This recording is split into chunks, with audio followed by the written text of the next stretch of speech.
4 last hour. News 4's Emily Gugamas is there for us at the Emergency Operations Center, where obviously the county is doing their best to keep everyone updated. They most certainly are, Jordan. Deputy Erie County Executive Richard Toby informed us this morning of the very latest, and there was some unfortunate news. 2 more deaths related to this storm, and they involved elderly citizens. They were evacuated from Garden Gate Nursing Home yesterday, and Toby told us about how they always know it's hard to transport the elderly, but the building inspector in this situation thought it was absolutely necessary, that the building was really in risk of collapsing. That brings the death toll to 12 now.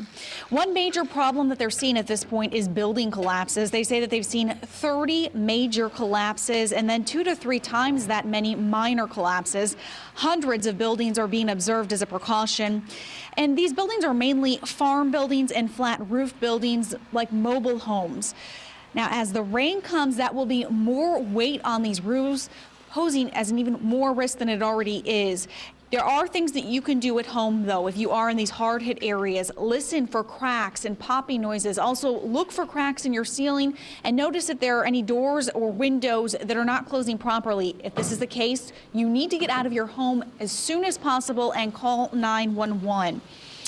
Now, there were no human injuries as a result of any of these building collapses yet, but there have been some injuries to farm animals. The next concern will turn to flooding. They are bringing in pumps and they're in the planning and prepping phase. They say that it will not be in the normal areas that you would expect flooding.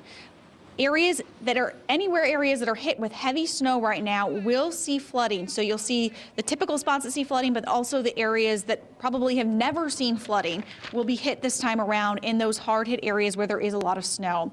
They also touch base on Meals on Wheels. You know, it's been closed for the past 4 days now. It's going on.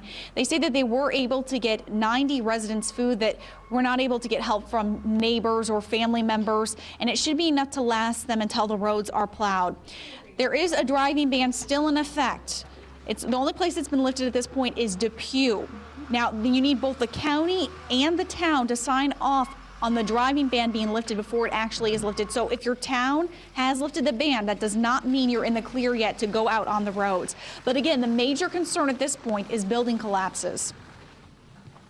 We know of 30 collapses that were reported to us overnight. These are major collapses. There's 2 to 3 times that many that have had minor collapses, and there's hundreds of buildings that are being observed as a precautionary measure. Again, reminded to not overexert yourself, ask for help if you need it, and also neighbors, check on the people next door to you and make sure that they are doing okay. We had received several tips to our newsroom that people had called 911 for their medications and were not getting the response that they were hoping for. They said to call 911 again if it is an emergency. If you can wait a few days, if you have a week's worth of medication left, wait it out. But if it is an emergency, call 911.